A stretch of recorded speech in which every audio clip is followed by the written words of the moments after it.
लिखा है एक यहूदी फकीर बहुत परेशान, बहुत कष्ट में, जैसे कि सभी लोग हैं।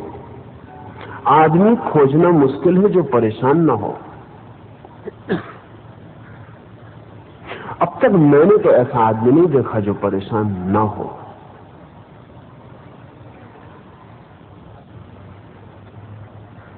गृहस्थ भी परेशान है, संन्यास्त भी परेशान है। गृहस्थ भी कहीं और पहुंचना चाहते हैं, कहीं और धन की यात्रा में, यश की यात्रा में। संन्यास्त भी कहीं और पहुंचना चाहते हैं, आत्मा की यात्रा में, परमात्मा की यात्रा में, मोक्ष की यात्रा में।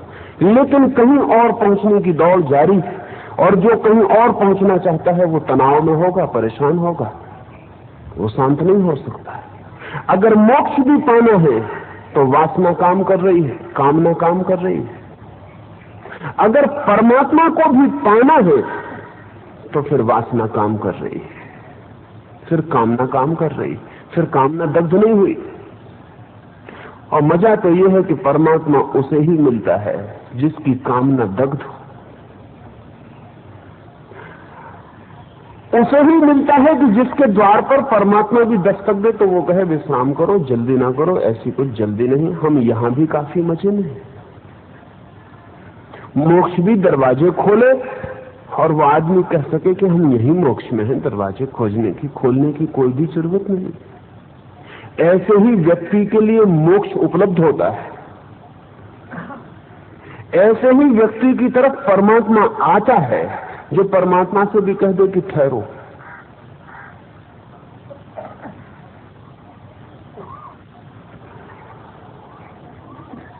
सन्यासी भी परेशान और पीड़ित। कामना ने रूप बदला, कामना नहीं बदली। कामना ने ऑब्जेक्ट बदला, विषय बदला, कामना नहीं बदली।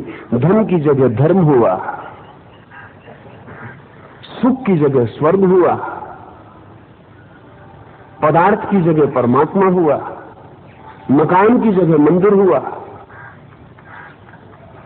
विषय बदला, ऑब्जेक्ट बदला, रूप बदला, ढंग बदला, कामना नहीं बदली। कामना फिर नए रूपों पर, नए विषयों पर दौड़ने लगी। कामना अपनी जगह। जब तक कोई आदमी कहीं पहुंचना चाहता है, जब तक किसी आदमी का कोई लक्ष्य है, तब तक वो कामना के बाहर नहीं है। जब तक उद्देश्य है तब तक कामना के बाहर नहीं है। लियन ने ये जो फकीर की कहानी लिखी, फकीर भी परेशान है, मैंने कहा सन्यासी भी परेशान है, बहुत दुखी है, बहुत पीड़ित है। जीवन बीत गया प्रार्थना करते, अब तक स्वर्ग से कोई खबर नहीं मिली। जीवन बीत गया, प्रभु के द्वार पर हाथ जोड़े, अब भी हाथ खाली। एक रात सोते समय उस बूढ़े फकीर ने परमात्मा से कहा, बहुत हो चुका, कितनी प्रार्थना करूं,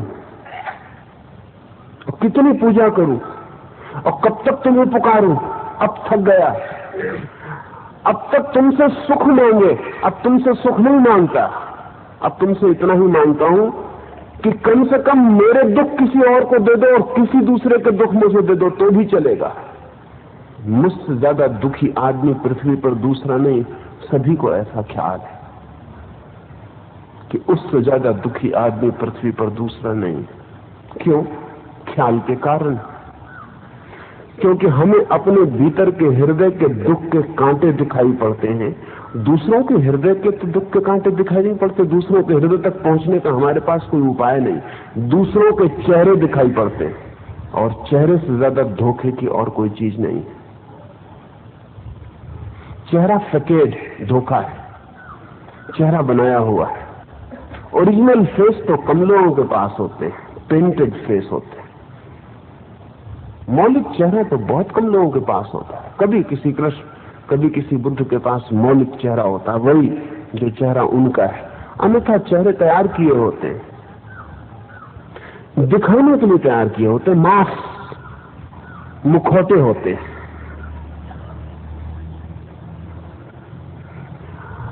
और एक एक आदमी बहुत से चेहरे अपने पास रखता है, जब जैसी जरूरत पड़ी चेहरा लगा लेता है।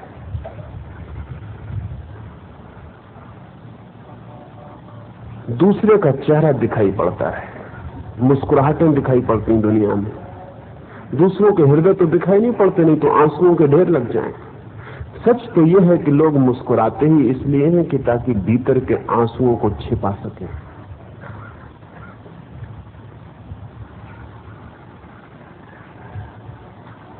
चेहरे बड़े प्रसन्न मालूम होते, बड़े ताजे, हृदय बिल्कुल बासे। चेहरों पर जो दिखाई पड़ता है उससे धोखे में मत आ जाना। वो ड्राइंग रूम की तरह, घरों में बैठक खाने की तरह, जो बाहर से आते हैं उनके दिखाने के लिए बैठक खाना होता है, रहने के लिए नहीं होता बैठक खाना। घर के लोग उसमें रहते नहीं, सिर्फ दिखाई पड़ते। जब बाहर से कोई आता है तो बैठक खाने में दिखाई पड़ते हैं। रहते घर के दूसरे हिस्सों में, दिखाई पड़ते हैं बैठक खानों में। चेहरे बैठक खाने। वो फकीर भी धोखे में आ गया। लोगों के चेहरे देखे, उसने देखा लोग हंसते हैं, मुस्कुराते, और मैं अपने भीतर देखता हूं तो सिवाय दुख के कुछ और नहीं। तो उसने परमात्मा से कहा, छोड़ो ये फिक्र सुख देने की, अब तो मैं इसके लिए भी राजी हूं कि किसी दूसरे का दुख मुझे दे दो, मेरा दुख किसी और को दे दो। फिर वो सो गया। रात उसने एक स्वप्न देखा कि कोई आकाश से आवाज गूंजती है कि सब लोग अपने दुखों को गठरियों में बांधकर नगर के केंद्रीय हाल में पहुंच जाएं। फकीर समझा कि सुन ली गई मेरी प्रार्थना, बांधे अपने दुख, बांधी गठरी, भागा।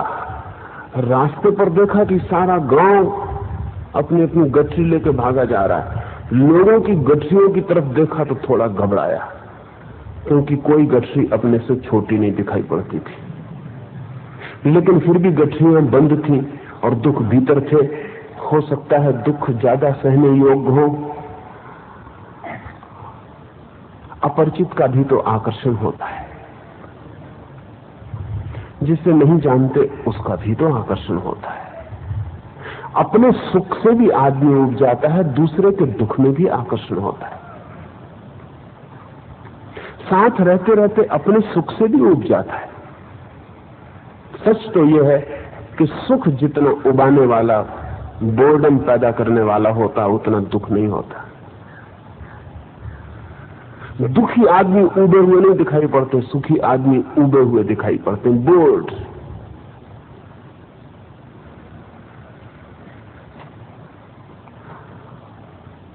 सोचा कि ठीक है, कोई हर्जा नहीं। गठरियों में पता नहीं किस किस तरह के नए दुख तो होंगे, कम से कम दुख की बदलाहट भी बड़ी राहत देती। अक्सर हम यही करते रहते हैं, दुख बदलते रहते हैं। एक दुख को छोड़ते हैं, दूसरे को पकड़ लेते हैं। एक को डाइवोर्स दिया, दूसरे से मैरिज की। एक दुख को छोड़ा, दूसरे से विवाह किया। पर दुख के बदलने के बीच में जो थोड़ा सा खाली वक्त मिलता है वो काफी सुख देता है। एक दुख उतारने में, दूसरा चढ़ाने में बीच में जो ट्रांजिशन का पीरियड, वो जो थोड़ी सी राहत का वक्त है, वो भी काफी सुख देता है। सोचा कि चलो बदल ही ले। भवन में पहुंच गए, फिर दूसरी आवाज गूंजी कि सब अपनी गठरियों को भवन की खूंटियों पर टांग दे। सभी ने दौड़ के अपनी खूंटियों पर गठरियां टांग दी। सभी तेजी से दौड़े कि कहीं ऐसा ना हो कि खूंटियां समाप्त हो जाए, कहीं ऐसा ना हो कि अपनी गठरी अपने हाथ में ही रह जाए। बड़ी तेजी थी, लेकिन खूंटियां काफी थी और सबके दुख टंग गए। और फिर आवाज गूंजी कि अब जिसे जो गठरी चुननी हो वो चुन ले। फकीर भागा तेजी से, लेकिन आप हैरान होंगे, फकीर दूसरे की गठरी उठाने नहीं भागा, अपनी गठरी ही उठाने भागा। क्योंकि जब सिरों से गठरियां उठती और खूंटियों से लटकी और उनके दुख उनके बाहर भी झांकते हुए दिखाई पड़ने लगे, तब वो घबराया कि कोई मेरी गठरी ना उठा ले। वो भागा, उसने जल्दी से अपनी गठरी उठाई कि कहीं ऐसा ना हो कि कोई अपनी गठरी उठा ले और झंझट में पड़ जाए। जब खूंटियों पर गठरी टांगी उसने, तब उसे पता चला कि दुख है तो भी अपने ही परिचित है। इतने दिन से परिचित रहने की वजह से आदी भी हो गए हैं। पता नहीं अपरिचित दुख कौन सा दुख ले आए।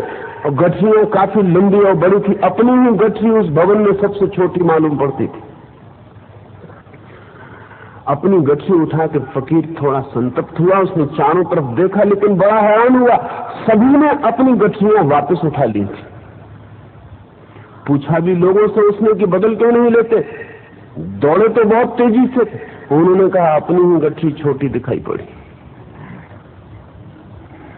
चेहरे उखड़ गए, हृदय दिखाई पड़ते हैं तो ऐसा ही हो जाता है। दूसरे की तरफ हम दौड़ते हैं क्योंकि लगता है दूसरा सुखी है, हम दुखी। कामना का बीज यही है, दूसरे जैसे होना चाहते हैं क्योंकि लगता है दूसरा सुखी है, हम दुखी हैं। कामना का बीज यही है। अज्ञानी से पूछें तो वो कहेगा नहीं, दूसरी जगह सुख है इसलिए दौड़ते हैं। ज्ञानी से पूछें तो वो कहेगा इसलिए दौड़ते हैं क्योंकि हमें पता ही नहीं कि हम अपनी जगह कौन है, क्या है। तो जो अपने भीतर डूबे, जो थोड़ा सा आत्मा को जान ले, वही कामना से मुक्त हो सकता है।